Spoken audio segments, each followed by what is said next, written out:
How's it going, everybody? It is time for my next vlog. This week I want to talk about the way that we sometimes will look at the same thing but with completely different interpretations. So I heard a story about a man who, he had two sons. They were twin sons, and this man was abusive to his whole family. He was a drunk, he was angry, he had major issues with his wife. He would beat his wife in front of his two boys. And so these boys grew up, and one of them turned out just like his dad. Became an alcoholic, anger problems, abused his wife, his children. And the other one turned out completely the opposite. The other one was completely just a very gentle guy, was very sweet and kind to his children, to his wife, never touched a drop of alcohol in his whole life. And the two guys were asked, you know, why did you turn out the way that you did? And they both gave the exact same answer. They said, with a dad like I had, what choice did I have? And so it's interesting how these two guys had the exact same father to look at. They, I mean, they even had basically the same genes. They were twins. And yet one had such a radically different way of behaving or responding to the events in front of him versus the other. The complete opposite, and yet both of them felt like they didn't have a choice. So the thing is, I guess the way that I see that playing into my own personal life, as I'm working on writing this book about negative thought patterns, about how to remove them from your life and how to just push into the positive realm, and in doing so, you're basically changing your reality. As I have been studying that, I've been studying my old diagnosis. Back in 2014, I was diagnosed bipolar, and according to the bipolar diagnosis, basically what happens is you experience the extreme highs and you experience the extreme lows. They don't happen simultaneously. What happens usually is you'll hit a high and it will take you so high that you can get overconfident in yourself, and in your overconfidence, because you feel so good, you just don't care, and so you start doing things that can get you into trouble. You make rash, impulsive decisions, and they can, because you feel invincible, and they can really end up harming you. And then on the other end, what you'll experience are the complete deeps and the darks, where you're in the dungeon. You are experiencing depression, anger, fear, anxiety, basically anything that could be a negative emotion. That's where you're at. And what they believe is that it's a chemical imbalance. A lot of what happens is there are different levels of, such as like the serotonin or the dopamine. These are neuroreceptors. Like they are things that happen at the neuroreceptor level, where they are neurotransmitters. And it's hard to describe other than they give your experience a different flavor, I guess, so to speak. They allow you to view things differently. So essentially what happens is it's like the waxing of one and then the waning of the other, and then vice versa. So you hit the highs and the lows are completely gone. and then you hit the lows and the highs are completely gone. So what I was later diagnosed to in 2016, I believe it was, which I felt was more accurate, was bipolar 2, in other words. So you experience hypomania is what it's called. It's kind of like bipolar light or diet bipolar, so to speak, where you've got those swings, but they're not as extreme. So you're not going quite so high, you're not going quite so low. And what, for me, I realized what was doing those things for me was, whether it's a chemical imbalance or not, I don't know. I'm not allowing it to affect me.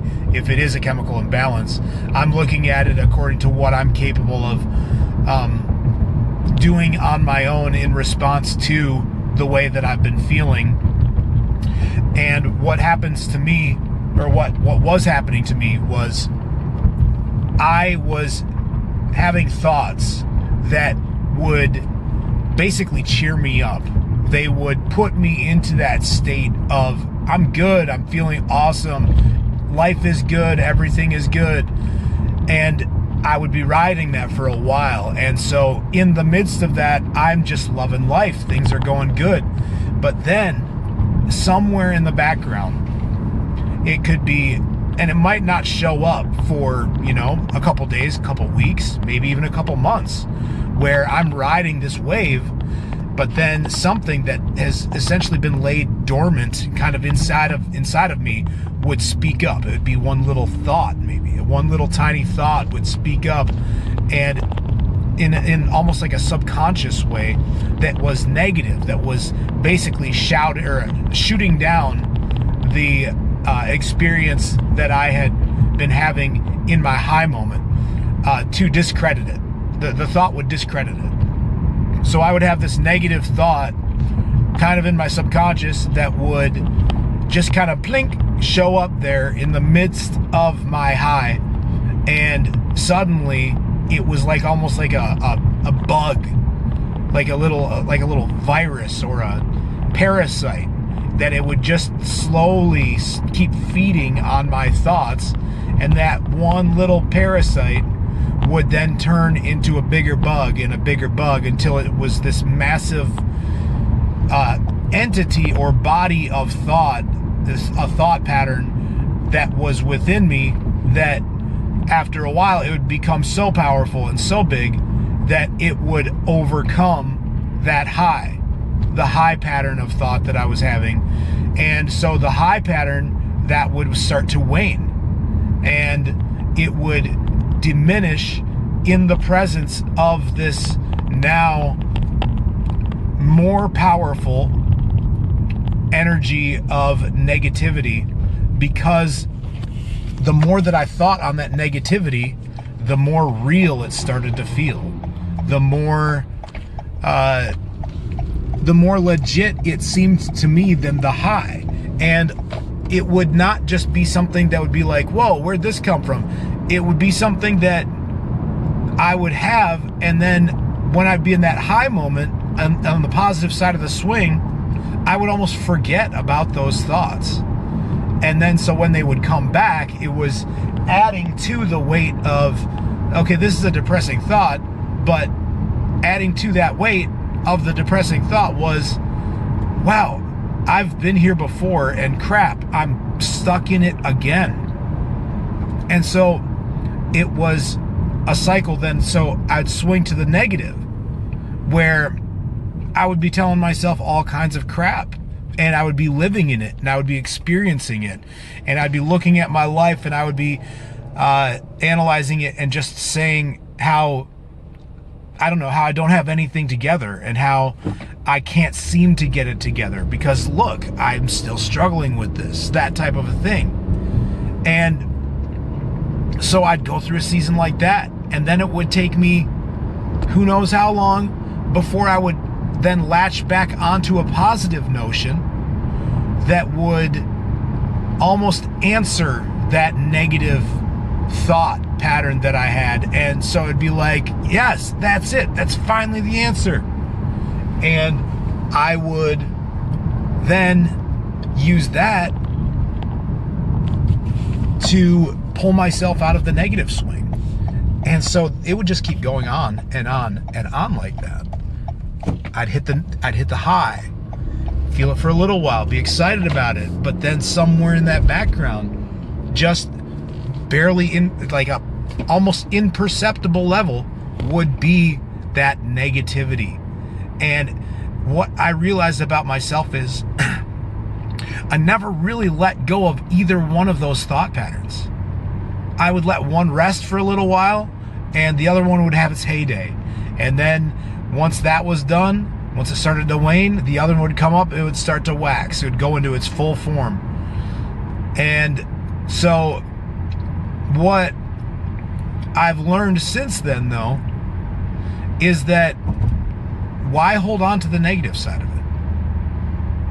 What I've learned through meditation is I've learned that these pieces of these thought patterns that I have, they're essentially rooted in a physiological response that happens when you feel something that doesn't feel good.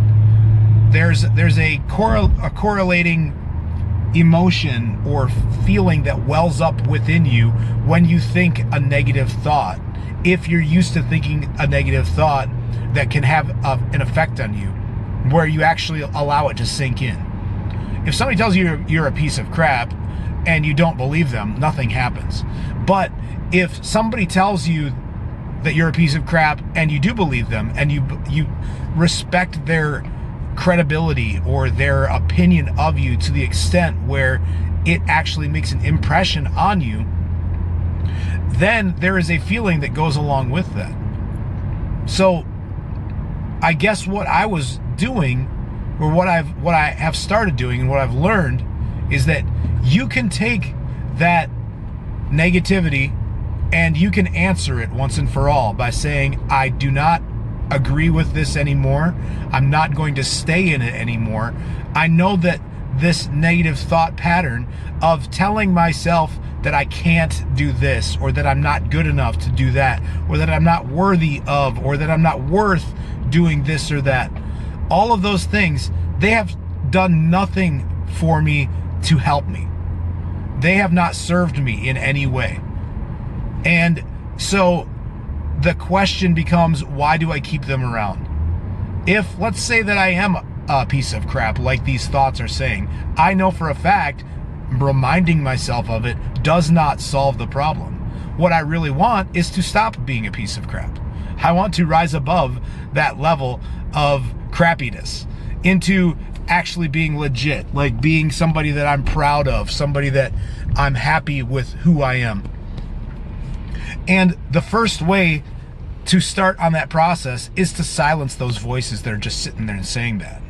They are the naggy ex-wife or ex-girlfriend that just sat around and just nagged at you, but they didn't offer any solution or any help. There's a verse in Proverbs where it talks about it's better to be on the roof of it's better to be on the corner of a roof than it is to be in the house with a quarrelsome wife. Something like that. Like, essentially, if these people, if they're not gonna contribute, if all that they're gonna do is nag, there's no point for them. There's no point for them to be there. You might as well just leave the building, get out. And so that's what I decided to do with those negative thought patterns. I decided to get out. But this time, instead of allowing them access or not entirely removing their credibility from my mind, that's what I did. Because I started to realize what their game was. I started to realize what their trick was. Their trick is that they are just a negative thought pattern. You can get really good at just thinking something crappy about yourself. It doesn't mean that it's true. It just means that you're really good at entering into a period, a point of emotion in which you are so triggered into sadness, depression, anxiety, that it can go there in a minute, and you are a champion at it. You are a pro at knowing the feeling of what it feels like to feel like crap, or to feel scared, or anxious, or worried. So you can turn that off. That's what it was for me. It wasn't so much a bipolar thing as it was, all right, I'm done with this. I'm no longer going to sit here and let this stuff affect my mind. I'm no longer gonna allow it to influence me. So look at the positive, choose that, because it's a far better route at getting you the things that you actually want in life than it is to dwell in the negative. So in the case of the two sons and the choices that they made, they chose to they made the choices that they made to be the person that they're going to be. Now, no matter what they say as far as their dad, when they are adults, their dad is not sitting there with a gun to their head or a belt in his hand like maybe he did when they were a child, holding it to them saying, you will behave this way now. Now, I'm not gonna negate how powerful a parent's influence can be on children. I mean, there's things that my parents have taught me, and the way that they raised me, that I still to this day, I think, what would they do, or what would they think if they knew that this is what I thought about something? So I'm not gonna deny that that's a huge factor, but it is not the final say in the matter. And you can step into your own shoes. You can step into be your own person, regardless of the circumstances, regardless of what anybody else has ever told you. So it's time, at least for me in my life, here I am almost 40, and I'm saying, you know what? It's time to let go of things that maybe have been plaguing me up to this point. And I know that there are 60-year-olds, there are 80-year-olds, there are probably some 100-year-olds out there, if they live that long, who they are holding on to things that have not served them any good whatsoever in their mind, and yet they keep thinking them over and over again. It's a thought pattern that is there, that serves you no purpose other than to be negative. And so you got to just say, this is not helping me. This is not helping me get what I want. That's my thought for today, for this week. Subscribe to my YouTube channel. Like me on Facebook. My page is called Believe You Me. It is on my Facebook page also. I post up all of these videos on there. I will occasionally post political things and whatever I feel like. So today's journey was brought to you courtesy of John Wick 3, because that's what I'm getting ready to go in and watch. I'm meeting a friend here, and we're going to have ourselves a good time watching John Wick 3. You have just partaken in Darren's road trip philosophy extravaganza just for you. All right, you guys, I love you. Look forward to talking to you again.